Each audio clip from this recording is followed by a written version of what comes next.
All right, today we're jumping into this really incredible story. It's about an old man, a young boy, and a day out on the sea that, well, it taught them a lesson that was worth so much more than any fish they could catch. And it all really kicks off with one big question. Yeah, it's a classic, right? And honestly, it is the absolute heart of the story we're exploring today. So keep that one in the back of your mind as we head out onto the water with our characters. So, where does our story kick off? Well, it's not with some big struggle. It actually begins with a reunion. It's all about the lessons that are learned before a single fishing line even hits the water. Okay, so picture this. The sun's coming up, painting the sea gold. The boy is helping the old man, Santiago, get into a small boat. And this is a big deal because for the first time in a long time, Santiago isn't sailing out by himself. The boy, Manolin, is right there with him. You can just feel this quiet understanding they have. You know? The old man's at the tiller, and the boy, he's getting the lines ready. His hands are moving so fast, so confidently. You can tell he's learned a lot. And Santiago, he's just watching, nodding along. He says, "You are learning well." And then he drops this piece of wisdom. He says, "Today, we do not need a great catch. Today, we need practice." That's a huge shift in focus, isn't it? I mean, what Santiago is teaching the boy, and, us too, is that mastering the craft, the process, that's what holds the real value. It's way more important than the final reward. Think about it, it's like learning an instrument or playing a sport. The real joy is in that daily grind, the practice, not just the big performance at the end. But their day of practice was, well, it was far from over. As the day went on, they were about to face a test, and it wasn't a test of their fishing lines, no. It was a test of their skill against the incredible, raw power of the sea itself. So, by the afternoon, things change. The wind starts to pick up, the waves get bigger, and they're really rocking the little boat.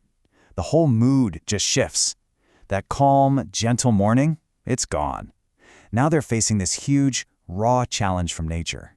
And what's so fascinating here is how they react so differently. The boy, he looks worried, but Santiago? He smiles. And that right there, that's the difference between seeing a threat and seeing a teacher. This just perfectly captures the lesson. Santiago tells the boy, "Do not fear. The sea is only showing her power. You must learn to respect its moods." See, this isn't about conquering nature. It's about understanding it and learning how to move with it. So together they pull in the lines and they get ready to head back. And this is really the climax of their journey. Not in what they caught, but in who they became on that water. A totally different kind of victory was waiting for them back on shore. That journey back was rough for sure, but Santiago's hands, so experienced, they guided the boat with this incredible steady calm. And the boy, he's just watching every single move. He's not just a helper anymore, he's an apprentice, really learning from a master. So when they finally get back to shore, a bunch of villagers gather around. They all want to see the catch, right? The expectation is all about the fish, the physical prize from their work. And sure, the catch was impressive, no doubt, but they noticed something else, something more, something fundamental had changed. And there it is. That's the real win. Santiago wasn't alone anymore. The whole community. They didn't just see an old fisherman. They saw a mentor in his student. They saw a legacy being passed down right in front of them. This really gets to the heart of it all. The victory wasn't about the fish they brought home. It was about the bond they strengthened, the loneliness they beat back, and the knowledge that was shared between them.